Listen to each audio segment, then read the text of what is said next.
Hi everyone, welcome back to Parenting Insights. I'm Esther, and this is the final video on the series of language, identity, and status in Kenya.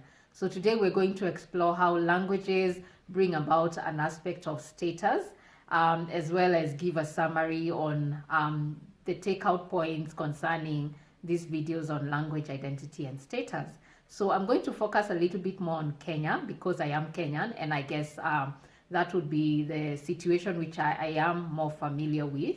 But the content in these videos is not limited to Kenya. There is need to have common languages, or what I could call dominant languages, because if we have over 7,000 languages across the world, at some point we would need to be able to communicate with each other. And without having certain select languages that become more dominant, I think there's so many things that we as human beings from one country to another, from one continent to another, would not be able to do. For example, traveling would be so difficult to do if everybody only spoke their unique languages. So how would you travel? How would you be served at an airport? How would you communicate to people? How would you do business across national borders if you couldn't communicate to each other, even within nations, for example, in Kenya? And by the way, the ethnic groups are now 45.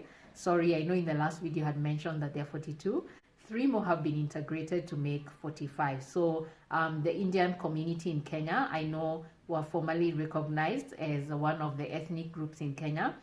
And a few weeks ago, the Shona were recognized as the 45th tribe or ethnic group in Kenya. So Kenya is growing. But just to show that even, for example, in Kenya alone, if we did not have common languages, for example, the 2 national languages, English and Swahili, it means that there's so many Kenyans who would not be able to communicate to each other.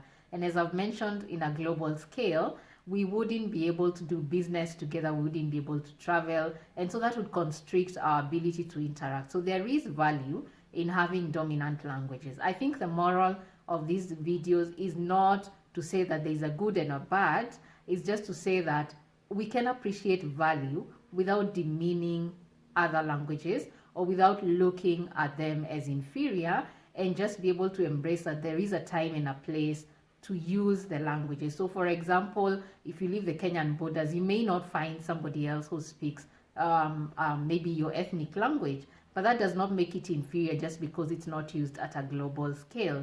If you have to use English because it's more of a global language, doesn't make your ethnic language or Swahili as a national language inferior to English. It just means that there is a time and a place, and sometimes practical reasons why some languages may be more dominant than others. I think that's the moral of these videos, is just to be able to teach our children, and before we teach our children, just for us as adults to learn that language diversity is a positive thing. I think unless we choose to use that in a negative way, language diversity in itself is not a negative thing.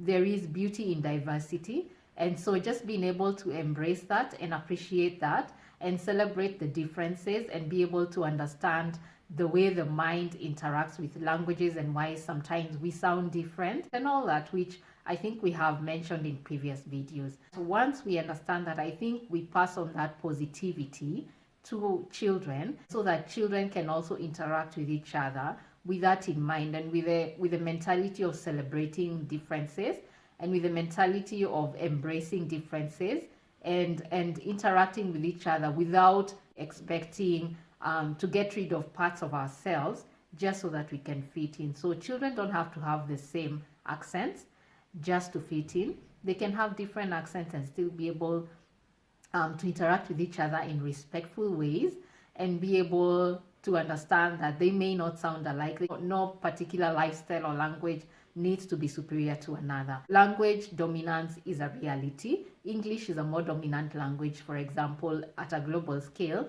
than, say, Swahili. And that's not a bad thing. It's a practical thing, because Swahili is a language that is spoken more, let's say, in eastern parts of Africa, the eastern countries in Africa, Kenya, Tanzania, I think a bit of Rwanda, Burundi as well, but mostly Kenya and Tanzania.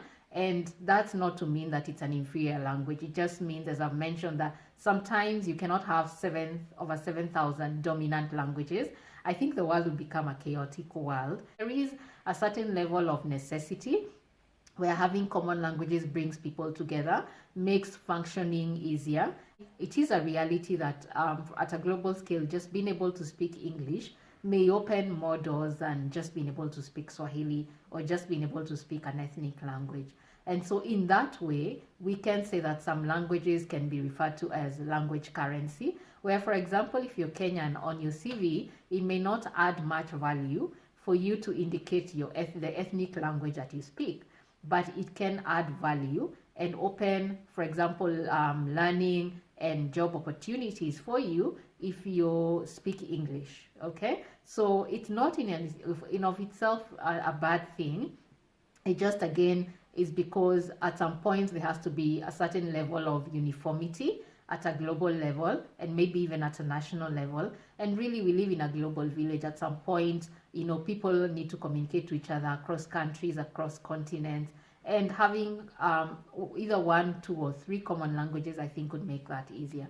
Language diversity is a beautiful thing, that we can celebrate how the mind interacts with language and be able to see it and celebrate it and understand it and be able to pass that down to our children. And so when we interact with each other, we interact with each other from a place of appreciation and respect, and not from a place of trying to be like each other, or from trying to feel like people have to be only one thing. And language does not necessarily have to give us an identity where we try to eliminate or omit other people from being part of the group. I think that in a way is negative use of the language. I think language can give an identity in terms of just knowing where you've come from and knowing maybe your lifestyle and that kind of thing. Just the same way, for example, different tribes in Kenya have different meal preferences, and that's not a bad thing. That is a thing that we celebrate in Kenya, and even across the world. People go to different restaurants to try different foods from different communities, and that's the beauty of diversity. And so just because you like a certain food does not mean that your food is superior to another food. It just means you like it differently, or you do it differently, or you cook it differently, you like to eat it differently. So it's the same thing with languages. Just appreciating that we don't have to stifle parts of ourselves to be limited to giving an identity to particular dominant languages.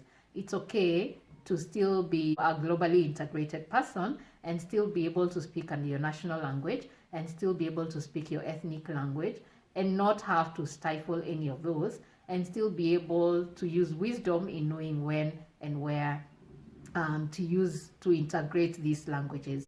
I hope that this series have been informative for us all, and I hope that now we can pass this information to each other and to our children, and just continue celebrating diversity and bringing out the positivity that language diversity is supposed to bring to the world, and continue interacting with each other and continue sharing, different parts of ourselves with each other, and really just makes the world a more beautiful place to live in. So thank you so much for tuning in, and see you on the next one.